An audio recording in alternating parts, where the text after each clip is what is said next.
Well, good day, folks. Welcome to MB Wildman channel. On today's video, just real quick, I don't usually do a whole lot of product reviews and stuff like that on the channel, but I gotta tell you, I picked this up the other day. I'm cheap as could be, but I saw this on sale at Princess Auto in Fredericton, and I had to have one. I've been looking for one for a while, and this is a 54-inch tow-behind Disk Harrow, designed for your, side-by-side four-wheeler, whatever. It's just something real small. These are usually, I don't know, I've seen them as high as $1,200, $800. They're real expensive. In my world, that's expensive anyway. So I thought they'd be really great for here on the food plot, just out in back, this little small food plot that Elliot and I and Wendy do. Anyway, they were on sale the other day, Princess Auto, $320. And so I couldn't pass it up. They had a couple in stock. So I went ahead and got one. And I'm going to tell you what, if you're into small type food plots, or if you're into doing, small kill plots in the woods, if you can get a bike in different places like that, one of these babies is worth its weight in absolute gold. Now I was hesitant. I'd seen some stuff about, these smaller type, ground preparing type things. And I wasn't real sure, right? So I got it. And of course, knowing me, right? This is what the picture looked like in the Princess Auto on the website. And then I get it, and it's in this steel crate I figured there was 8,000 pieces. And I was just like, oh no, what have I done? It looked like an IKEA product, right? With 50,000 pieces that screw together with nuts and bolts. But I was absolutely dead wrong, right? So turns out, this was super simple, easy to put together. The frame was already pretty much assembled. There was one bolt-on, this bolt-on shaft, of course, and the trailer hitch piece. But then all of the discs, they just slide onto the shaft, and then there's spacers, and everything fit right together. Super easy.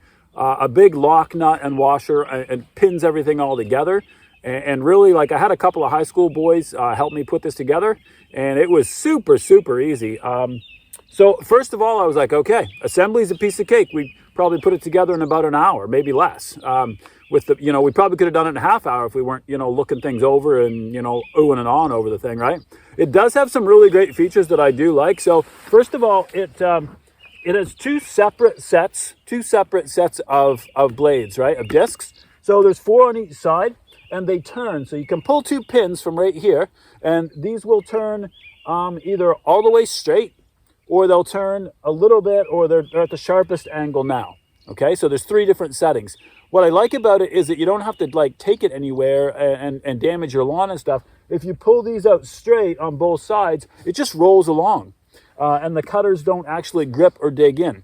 Also, what I like about it is it's got this nice tray on the top that's exactly the width of a cinder block. So when you want to really dig down into the earth, or you're cutting new sod, you can go ahead and put some weight on here to really, push it down in. And the amount of weight is up to you. It's tough to put any more than 1 set of cinder blocks on it. And the only reason is because they get up. Unless you got a real good way to chain them down or strap them down, then pretty much 3 is what you have for your ability.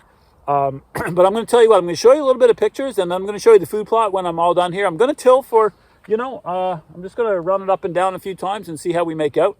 But it's the 1st of May here in New Brunswick, and I'm looking at getting some early soybean in, and maybe some, I don't know, I might put in some wheat this year, or some field edge, put in some clover.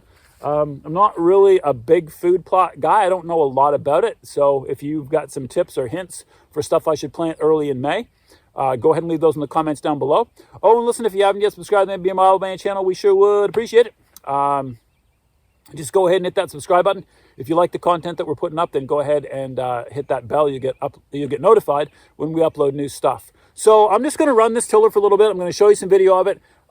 Just on the off chance that you've been thinking, man, I wonder if they work, or wonder if they don't, or if, I'm looking for something to get into a small spot to do. So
folks, well, I've got about 20 minutes in with the Disk Harrow, and it does an absolutely fabulous job, I think. So this area right here, this is where I had the food plot for the last couple of years. I let it get, I'm not on it quite early enough. There's a fair bit of sod, and I didn't get a great result last year on the food plot because I didn't get down through the sod early enough.